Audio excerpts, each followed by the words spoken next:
رب اشرح لي صدري ويسر لي أمري واحلل عقدة من لساني يفقهوا قولي ربنا زدنا علما. அஸ்ஸலாமு அலைக்கும் வரஹ்மத்துல்லாஹி வபரகாத்துஹு. வெல்கம் டு கீரு ஜன்னாயம் தஸ்னிம். எல்லாரும் எப்படி இருக்கீங்க?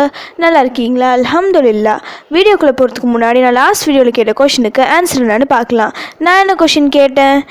எதன் சமீபத்தில் ஜன்னத்துல் மாவா என்னும் சொர்க்கம் இருக்கிறது?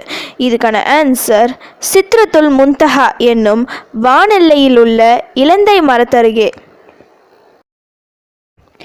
புனித மாதங்கள் 4: துல்கதா, துல்ஹஜ் மற்றும் முஹர்ரம். இந்த 3 மாதங்களும் தொடர்ச்சியாக வரக்கூடியவை. முஹர்ரம் மாதம் தான் இதில் கடைசியாக வருகின்றது. இதற்கு பிறகு வரக்கூடிய புனித மாதம் ஷாபான் மாதம். இதற்கு இன்னும் சில மாதங்கள் நாம் காத்திருக்க வேண்டும். அதனால் இந்த முஹர்ரம் மாதத்தில் உள்ள ஒவ்வொரு நாளையும் நாம் கண்ணியப்படுத்த வேண்டும். மற்ற நாட்களில் நாம் செய்யும் அமல்களை விட இந்த நாட்களில் நாம் செய்யும் ஒவ்வொரு அமலுக்கும் பல மடங்கு கூலிகள் கிடைக்கும். அதேபோல் இந்த மாதத்தில் நாம் ஏதாவது தவறு செய்தால் அதிகமான தண்டனைகளும் கிடைக்கும். அதை நினைவில் வைத்து கொண்டு பாவங்களை விட்டு விலகி இருக்க வேண்டும். இந்த மாதத்தில் நாம் அதிகமாக தௌபா செய்ய வேண்டும். லாஸ்ட் வீடியோவில் நான் தௌபாவிற்கான துவா ஒன்று போட்டிருப்பேன். அதை தினமும் ஓதிட்டு வாங்க. குர்ஆன் மற்றும் ஹதீஸ்களில் நிறைய தௌபாவிற்கான துவாக்கள் இருக்குது. அதில் உங்களுக்கு தெரிஞ்ச துவாக்களை எடுத்து ஓதவும். இப்படி தௌபா துவாக்களை ஓதுவதன் மூலம் இந்த மாதத்தை கண்ணியப்படுத்திய நன்மையும் கிடைக்கும். நம் பிரச்சனைகளும் தீரும். எந்த அளவுக்கு அதிகமாக நாம் தௌபா செய்கிறோமோ அந்த அளவு அதிகமாக நம்முடைய தேவைகள் நிறைவேறும். நமக்கு ஏற்படுகின்ற ஒவ்வொரு துன்பத்திற்கும் காரணம் நாம் செய்யும் பாவங்கள்தான். இது நம்மை அறிந்தும் இருக்கலாம், அறியாமலும் இருக்கலாம். கடன், வறுமை, நோய், நஷ்டம், குழந்தை இல்லாமை, குழந்தைகளால் நிம்மதி இல்லாமை, கணவன் மனைவிக்குள் பிரச்சனை, வீட்டில் சண்டை சச்சரவுகள், நிம்மதி இல்லாமை, வேலை இல்லை, பணம் வந்தும் பரக்கத்தில்லாமல் போகுதல், இன்னும் பல முசீபத்துகள் வருவதற்கு முக்கிய காரணம் நம் கைகள் செய்த பாவத்தின் விளைவாக தான். அதனால உங்களுக்கு என்ன சோதனை வந்தாலும் தௌபா துவாவை மட்டும் நீங்க ஓதுனா போதும், எல்லா முசீபத்தும் விலகிவிடும். சாதாரணமான நாட்களில் நாம் செய்யும் துவாவுக்கே இவ்வளவு பிரச்சனைகள். இன்னும் இது போன்ற புனித மாதங்களில் நாம் தவறு செய்தால் இந்த வருடம் முழுக்க பிரச்சனைகள் தொடரும். அது நமக்கு நடக்காமல் இருக்க உங்களால் முடிஞ்ச அளவு தௌபா துவாவை அதிகமாக ஓதுங்க.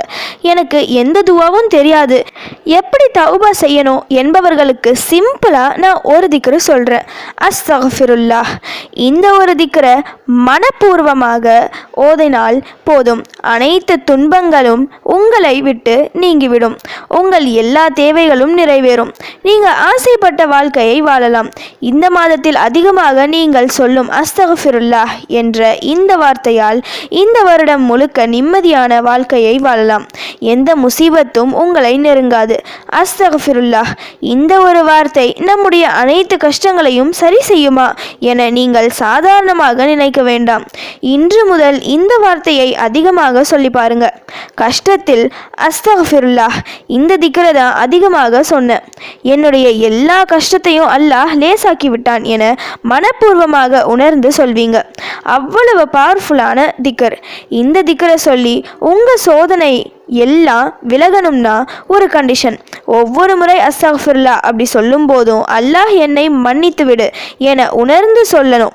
வெறும் வாயளவில் அஸ்தக்ஃபிருல்லாஹ் என 1000 முறை நீங்கள் சொன்னாலும் அதனோட பொருளை உணர்ந்து உங்கள் தவறுகளை உணர்ந்து நீங்கள் சொல்லாவிட்டால் பிரயோஜனம் அளிக்காது. அதனால் மனதார சொல்லுங்க, தினமும் சொல்லுங்க. புனித மாதமான முஹர்ரம் மாதத்தில் அதிகமாக சொல்லுங்க. நீங்கள் ஃப்ரீயாக இருக்க டைமில் எல்லாம் சொல்லுங்க. இன்ஷா அல்லாஹ் அல்லாஹ் சுப்ஹானஹு வ தஆலா உங்கள் அனைத்து தவறுகளையும் மன்னிப்பான். நீங்கள் எதிர்பார்த்ததை விட சிறந்த வாழ்க்கையை உங்களுக்கு அமைத்து தருவான். அனைத்து நெருக்கடிகளிலிருந்தும் உங்களை பாதுகாப்பான். இந்த வருடம் முழுக்க அது தொடரும் இன்ஷா அல்லாஹ். அல்லாஹ் சுப்ஹானஹு வ தஆலா நாம் அறிந்தோ அறியாமலோ செய்த சிறிய பெரிய தவறுகளை பாவங்களை மன்னித்து இந்த முஹர்ரம் மாதத்தின் அனைத்து நன்மைகளையும் பாக்கியங்களையும் தருவானாக. ஆமீன். ஓகே, இப்போ ஃபைனலி கொஷின் டைம். முதலாக ஒட்டகங்களை சிலைகளுக்காக நேர்ச்சை செய்து திரியவிட்டவர் யார்? இதுதான் இன்னைக்கான கொஷின். இதுக்கு உங்களுக்கு ஆன்சர் தெரிஞ்சால் ப்ளீஸ் கமெண்ட் பண்ணுங்கள். அப்படி இல்லைன்னா ப்ளீஸ் வெயிட் பண்ணுங்கள், நான் நெக்ஸ்ட் வீடியோ போஸ்ட் பண்ணுற வரைக்கும். சுபஹான ரப்பிக ரப்பில் இஸ்ஸத்தி அம்மா யசிஃபூன் வஸ்ஸலாமு அலல் முர்சலீன் வல்ஹம்துலில்லாஹி ரப்பில் ஆலமீன். அஸ்ஸலாமு அலைக்கும் வரஹ்மத்துல்லாஹி வபரகாத்துஹு.